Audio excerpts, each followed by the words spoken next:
Hello and welcome to Retro Core SS number 6. And in this show we're going to take a look at some of the titles belonging to the Sega Ages family. That's a series of games of old arcade conversions, all brought to the Sega Saturn for your enjoyment. And starting us off is Afterburner. Now a lot of the games in the Sega Ages series were not actually reprogrammed by Sega for the Sega Saturn. They were actually programmed by various different companies. But one company that did more conversions than anyone else is Ballgames. And Ballgames was formed by former members of Denpa. And Denpa, if you didn't know, were also a company who mainly focused on doing arcade conversions. Denpa did an awful lot of Sega arcade conversions for machines such as the Sharp X68000, which was Japan's extremely hardcore arcade quality home computer. In fact, at the time there was nothing else in the world that could come close to an X68000 in terms of arcade conversions for the home. Many of them were arcade perfect.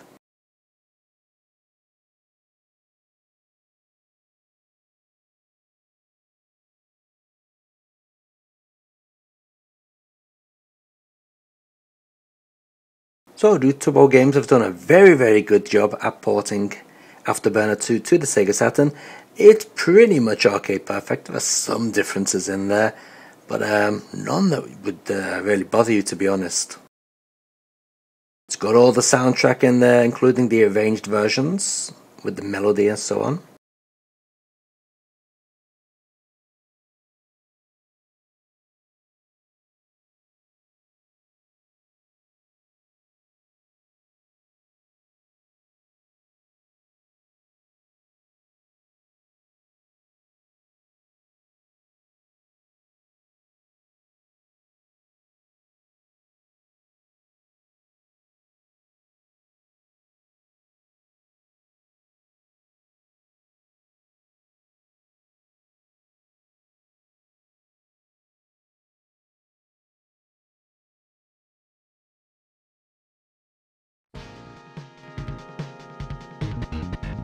Okay, and on to one of my favourite games of the time. This is Galaxy Force 2. Now this conversion was actually made by, let me try and pronounce this right, Apollo Sat Interactive. And I'm pretty sure that is the same team who invented Echo the Dolphin, which I always thought was a sack of crap. Obviously I'm in the minority. So how well is the conversion of Galaxy Force 2? Well, for the Sega Saturn it's actually very good. It's extremely close to the arcade original. I do think things are a little bit blockier than the arcade original, but overall it's pretty much spot on.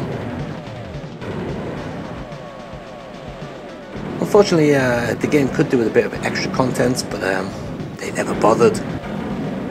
You do actually get the story of Galaxy Force as a sort of a text on the screen. And that's about it as far as extras go. No extra soundtracks in there, no remixes or whatever. Basically you get the arcade game. How does it play all these years later? Well, the controls can be a little bit twitchy, especially in these tunnel areas, but overall it's still quite a good game to play.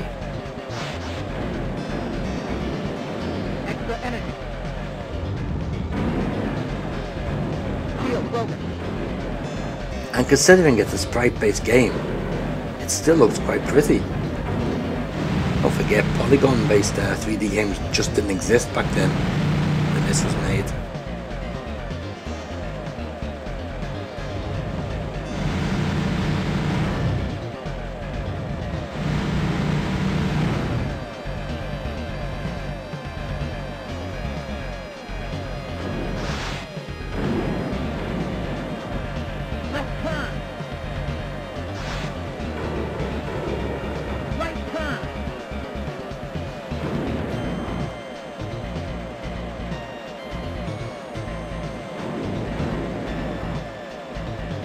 Okay, let's take a look at one of the all-time great races, Outrun.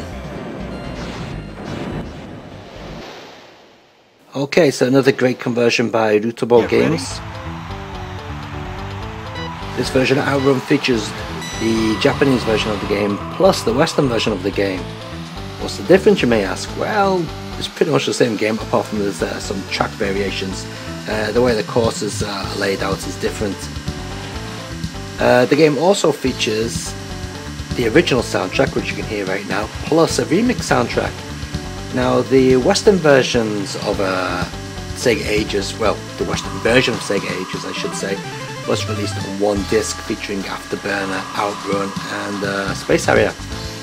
And they only stuck on the remix soundtrack, the bastards. So it sounded bloody awful.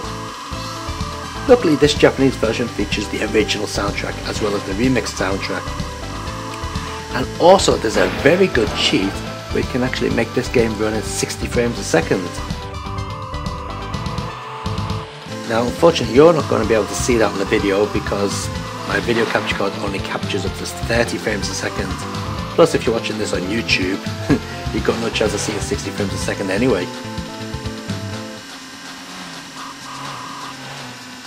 But I can tell you from actually playing this game on the TV, the 60 frames a second version, the code that you put in, does make the game seem a little bit slower, but only just slightly. But it certainly does look a hell of a lot smoother.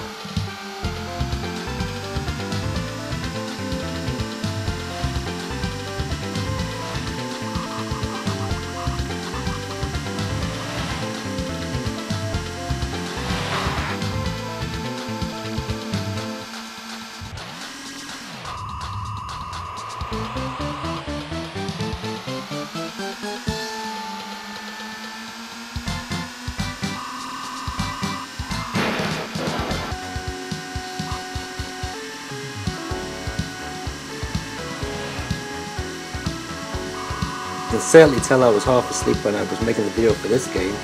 How many times have I crashed?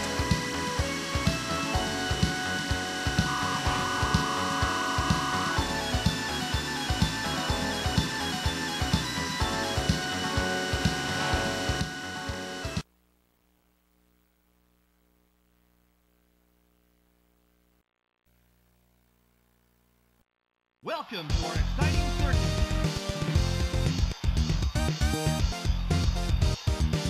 Do your best and good luck. Now, if there was ever a game in the 80s in the arcade which would make you go, wow, this was it. This is Power Drift, the original roller coaster racer. Now, I'm not too sure who did the conversion for the Sega Saturn. It could have been Sega themselves. I know it wasn't Ballgames, that's for sure. And it's not arcade perfect, but it's certainly damn close.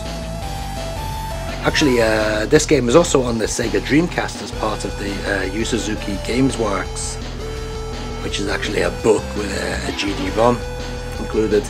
And the Sega Dreamcast version is arcade perfect, and you can't tell when you compare the Sega Saturn version to the Dreamcast version. But like I said, apart from the Dreamcast version, your next best thing is the Sega Saturn conversion, featuring all the courses from the arcade original, plus all the original music and remix tunes. It even includes all the arcade splash screens and all the introduction screens as well, which is pretty cool.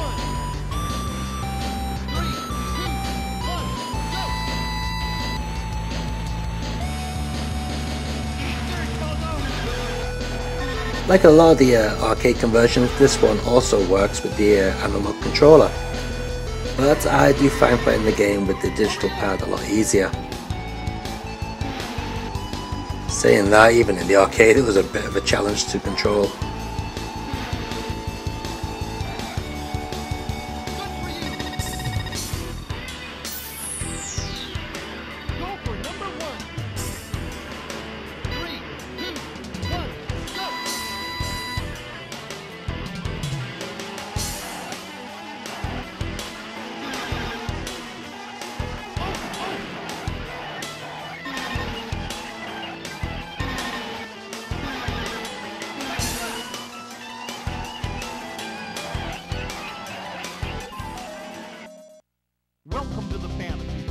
Get ready.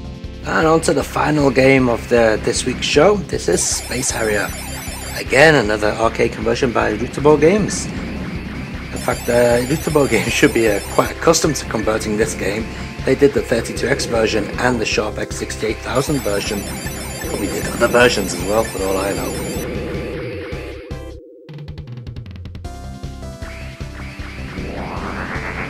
So is this Sega Saturn version arcade perfect? Well, some would say yes, some would say no. The truth is, no it's not. The sprites are a little bit more pixelated than the original arcade. The Sega Dreamcast version is pretty much arcade perfect. But this Sega Saturn version is very, very good. You certainly can't complain, put it that way. In fact, if I never told you it wasn't arcade perfect, you probably wouldn't even notice.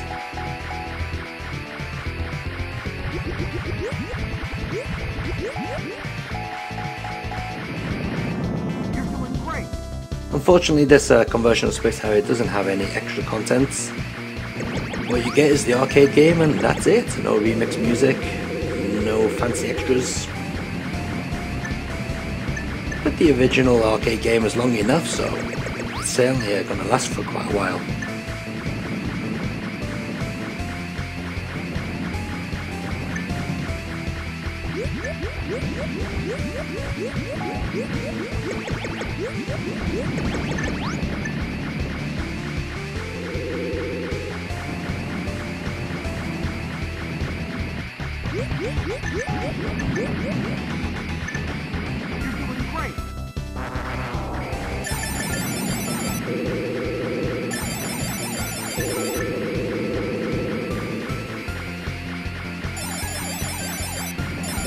So this volume of retro cars coming to an end.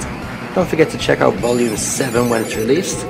We'll be featuring the rest of the Sega Ages collection for your Sega Saturn, including other arcade conversions such as Fancy Zone, Columns 97, and we'll also cover the Memorial selection and a couple of the Mega Drive conversions such as Mickey and Donald and Fantasy Star.